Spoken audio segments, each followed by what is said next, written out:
ازيكم حبايبي؟ يا رب تكونوا بخير، يا رب يعم السلام على الأرض كلها. يلا بينا بقى نعمل عجينة الطعمية في البيت بطريقة سهلة أوي وبسيطة. تقدري تعملي عجينة الطعمية في البيت، حاجة نظيفة عاملاها بإيديكي، منضفاها كويس.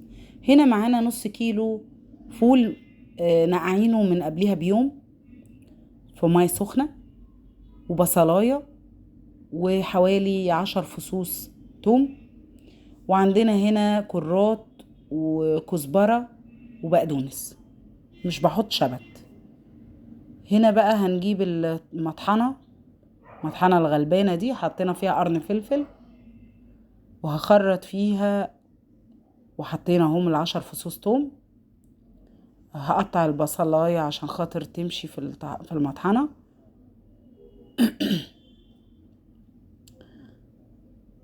نقطع البصلاية حتت صغيرة عشان نقدر ندخلها في المطحنة. مفيش أسهل من كده طريقة، ونضيفة جدا. حاجة بيتك حاجة تانية. انا عايزة اقولك ان اللي بتعمليه ببيتك احسن بكتير من اللي بتعمليه بره. هو مش ممكن اللي بره هيغسلك الخضرة زي ما انت هتغسليها. انا الكرات ده بفتح قلبه حتة حتة، واحدة واحدة كده، واغسلها. ما بأمنلوش، بخاف منه جدا الكرات بالذات. في غسيله لازم اغسل واحدة واحدة، عشان كده مش بحب اجيبه كتير.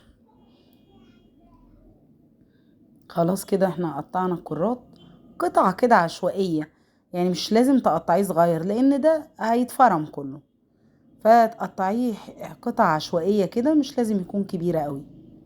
بصي الخضرة الفريش حاجة تانية، حاجة تانية. الخضرة الفريش اللي في نفس اليوم جايباها، والفول اللي منقياه كويس، والحاجة اللي عاملاها على ايدك خايفة على عيالك. لا لا، دي حاجة تانية خالص. ده احنا ما جبناش سيرة الزيت بقى اللي الطعمية بتتقلى فيه. ده مصيبة تانية. هنا بقى انا شغلت المفرمة. هي المفرمة عصلجت معايا قوي.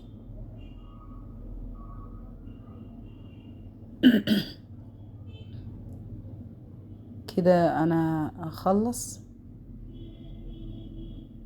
اخلص فرم واحط غيره. يعني انا خففت واشتغلت حبة حبة صغيرين. يعني مش لازم تحملي على الجهاز اللي معاكي لو كان ضعيف يعني. بس حبة حبة كده اشتغل بيهم واطلعها بره، اتبلهم بعد ما افرمهم كويس. اهو بصي الخضرة اللي قطعتها قطع صغيرة اتفرمت كويس قوي في في المفرمة، في الكبة. هنا بقى بعد ما خلصت الفرم كله في الكبة، حبيت ان انا انعمها اكتر. حبيت ان انعمها. هنا انا بليت رغيف بلدي، مش فينو. لا، البلدي احلى. في رغيف واحد بس، ما تكتريش عن رغيف واحد عشان يديكي طعم الطعمية اللي بره. حطيت معلقتين كزبرة، وربع معلقة فلفل اسمر، و... ومعلقة كمون، و... وحبة شطة اختياري ده، حبة صغيرين يعني اقل من ربع معلقة. وادي معلقة ملح كبيرة، معلقة ملح صغيرة، اسفة. وحطيت نص معلقة بيكربوناتو، ومعلقة بيكنج باودر. وحطيت معلقتين زيت. وعلى فكرة مش اختياري معلقتين الزيت، لازم تحطيهم. بيدي نعومة للعجينة تحفة.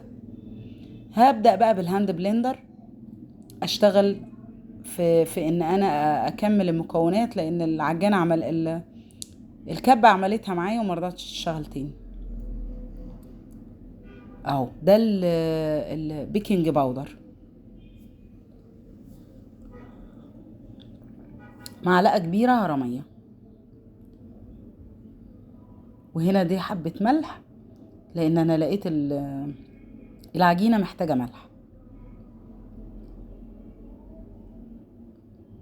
ارجع بقى كده اخلط كل المكونات ببعضها، عشان الكزبرة بتحتاج تتنعم. وادي يا حبايبي بعد ما خلصت خالص. الخضار ده انت تتحكمي فيه، انت مش عايزه تكتري الخضره، انا بحبها بخضره كتير، بتدي طعم حلو قوي قوي قوي للطعميه. جربوها وهتعجبكم قوي. يا ريت لو عجبكم الفيديو ما تنسونيش في اللايك والشير، ويا ريت تشتركوا في قناتي عشان يوصل لكم كل. يا ريت يا حبايبي لو عجبكم الفيديو ما تنسوش الاشتراك في القناه. ولو جربتوا الطريقة وعجبتكم يا ريت تقولولي. ولو احتجتم اي استفسار انا تحت امركم، يا ريت تبعتولي وانا ههتم بكل استفساراتكم. تعليقاتكم بالنسبة لي حاجة جميلة جدا وانا بحبها. يا ريت تدعموا القناة عشان تتفعل، لان قناتي لسه ما اتفعلتش. ويا رب يحسن ما بين ايديكم جميعا، ويا رب يبارك في أعمال إيديكم. وشكرا ليكم يا حبايب قلبي، مع ألف سلامة.